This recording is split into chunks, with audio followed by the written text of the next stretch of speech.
Chapter 37. He no longer wore a top hat, and he traded his dark tailcoat for a crisp white frock coat, but his eyes still sparkled with the same mad gleam, as if there was something unhinged behind them, and he didn't care about hiding it.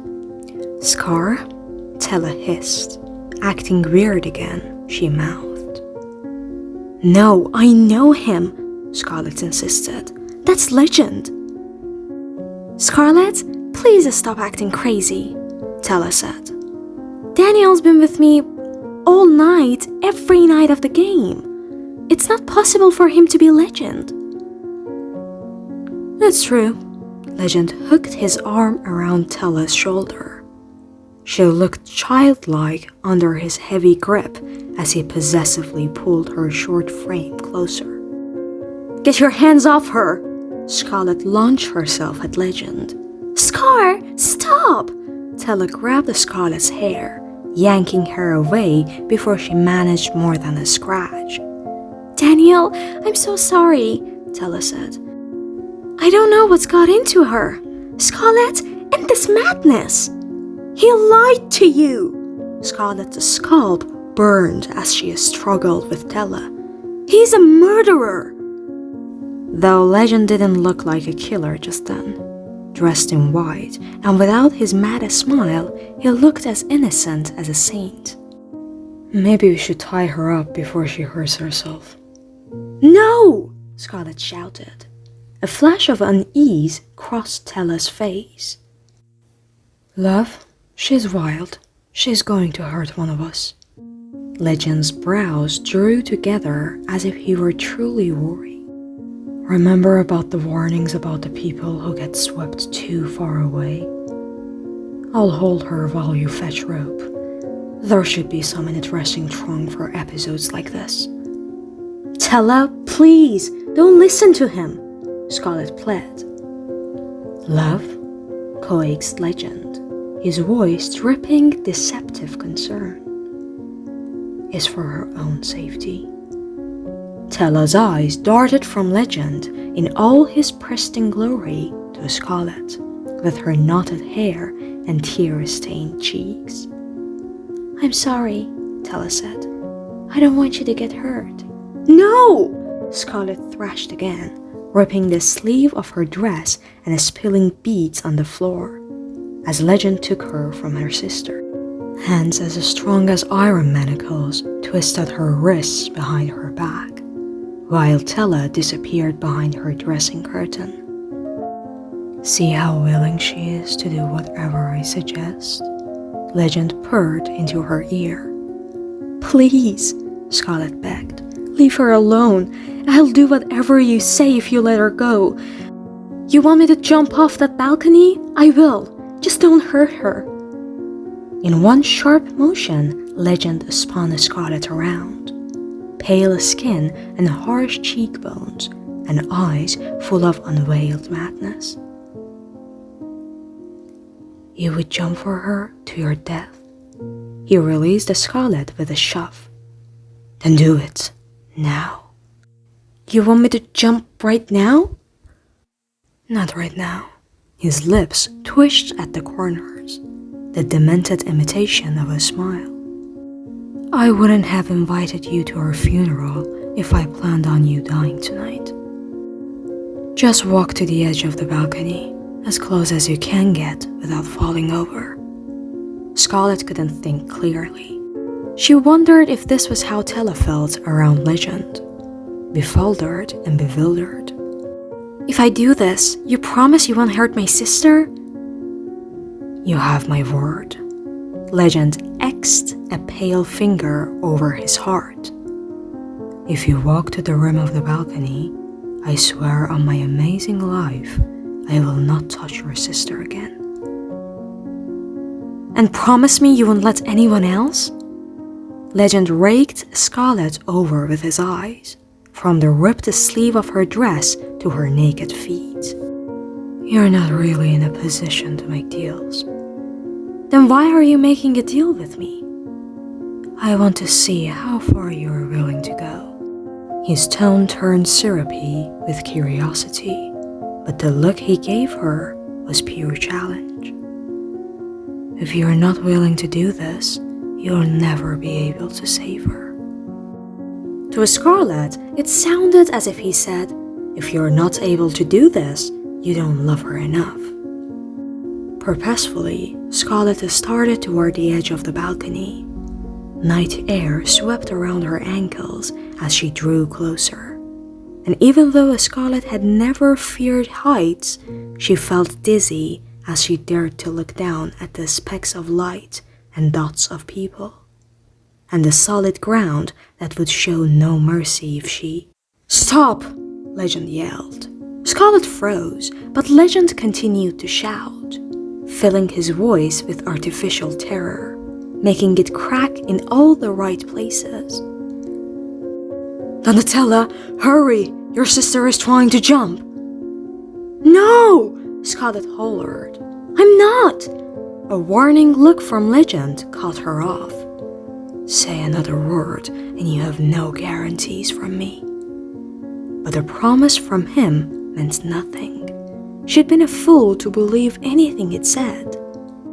He'd driven her to the edge to push her further from Tella, who looked stricken when she reappeared with the rope. "Scarlett, please, don't jump!"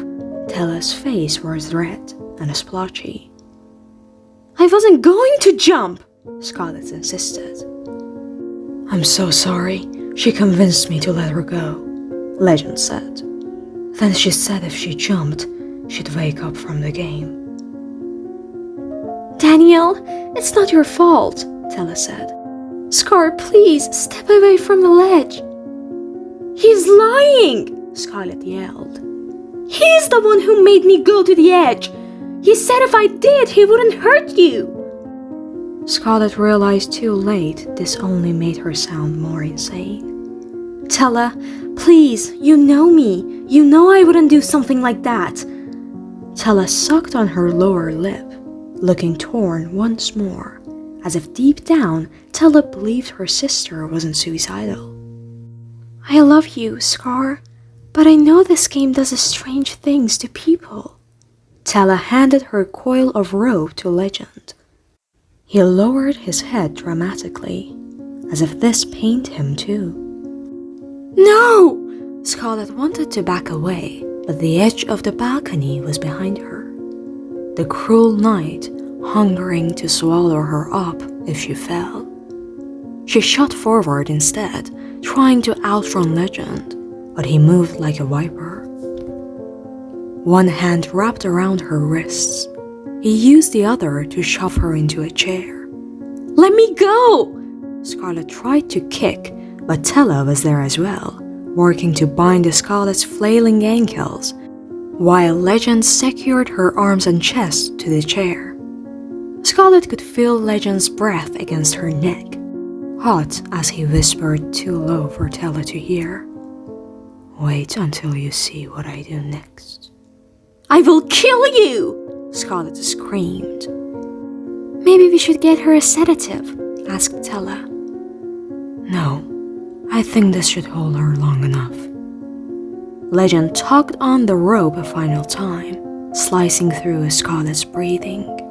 A hidden door in the back opened, and Legend's maniacal smile returned as Scarlett's father, along with Count Nicholas Darcy, walked through. The governor strode forward purposefully, head high, shoulders straight as if he were an honored guest. The Count appeared interested in only one person, Scarlett. "Tella?"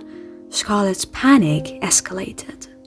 For the first time, there was a flicker of tear in Tella's face as well. "What are they doing here?" "I invited them." Legend waved an arm magnanimously toward the Scarlett, who continued struggling against the rope, while the two men stepped closer. "All tied up and ready to go, as promised," said Legend. "Daniel, what are you doing?" Tella whispered. "You really should have listened to your sister," Legend stepped to the side as Governor Dragna and Count Nicholas Darcy closed in on Scarlet. The Count had cleaned up since she'd seen him last. His black hair was combed, and he'd changed into a fresh garnet red tailcoat. He peered down at Scarlet and shook his head as if to say, "I told you so." "So, can I keep the rope?" the governor asked, his eyes full of retribution. "Daniel, tell them to stay away from us," Tella cried. "Oh, Donatella," Legend said, stupid and stubborn until the end. There is no Daniel Dangle, though it was enjoyable pretending. Legend laughed perversely.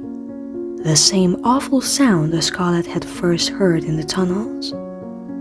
Splinters dug into Scarlet's arms while she battled to free herself from the ropes. Tella didn't say another word, but the Scarlet could see her sister crumbling. Growing smaller and younger and turning suddenly fragile as she continued to stare up at Legend the way Scarlet imagined she'd gazed at Julian when she'd first learned the truth about how he'd deceived her. Believing but not accepting, waiting for an explanation that the Scarlet knew would never come. Even Governor Dragna looked stunned by Legend's confessed identity. However, the Count did not look entirely surprised. He merely cocked his head. "I don't believe you," Tella said. "Would you like me to perform a magic trick to prove I'm really him?" "That's not what I don't believe. You said you loved me," Tella said. "All those things you told me." "I lied," Legend answered flatly, and there was something about the flatness, as if Tella didn't even matter enough to hate.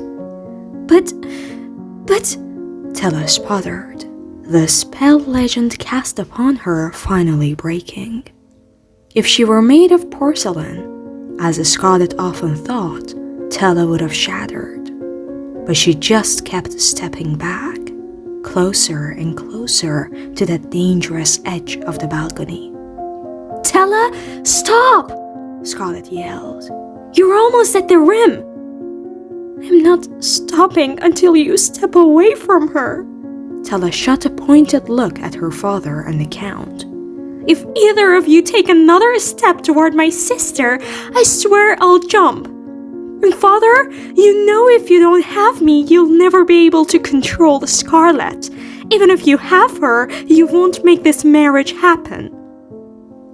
The governor and the Count stopped moving, but Tella continued backing up, silver slippers sliding all the way to the edge of the balcony. "Tella, stop!"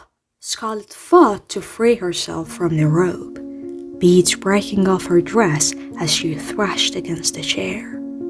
This couldn't be happening, not after watching Julian die. She couldn't lose Tella like this. "You're getting too close to the edge." "It's a little late for that," Tella laughed, a brittle sound, as breakable as she looked. Scarlet wanted to run to her, to grab hold of her where she tottered on the balcony's rim, but the rope wasn't loose enough yet. Her ankles had managed to kick free, but her arms were still bound. Only the stars watched in sympathy as she rocked back and forth, hoping that if she knocked over the chair, she'd smash one of its arms and finally break loose. "Donatella, it's all right," her father said, almost tenderly. "You can still come home with me. I'll forgive you, both you and your sister." "You expect me to believe that?" Tella exploded. "You're a liar, and worse than he is." She pointed a shaky finger at Legend. "All of you are liars!" "Tella, I'm not." With a crash, Scarlet's chair hit the floor, one of its arms splintering, so that she could finally crawl out of the ropes and start for the ledge. Stay back, Scar. Tella moved one foot so her heel was over the rim. Scarlet froze. Tella, please. Scarlet took another tentative step, but when Tella wobbled, she froze again. Terrified one false move would push her sister over the very edge she so badly wanted to rescue her from. Please, trust me. Scarlet held out a hand, no longer stained in blood. She hoped she could save Tella in the way she hadn't been able to save Julian in the tunnels. I will find a way to take care of you. I love you so much. Oh, Scar, Tella said. Tears streamed down her pink cheeks. I love you too, and I wish I was strong like you. Strong enough to hope it could be better, and I can't do this anymore. Tella's hazel eyes met Scarlet's, as sad as fresh-cut wood. Then she closed them, as if Tella couldn't bear to look at her. I meant it when I say I'd rather die at the edge of the world than live a miserable life in Trista. I'm so sorry. With trembling fingers, Tella blew her sister a kiss. Don't! Tella stepped off the edge of the balcony. No! Scarlet wailed, watching as her sister plummeted into the night. With no wings to fly her down, she fell to her death.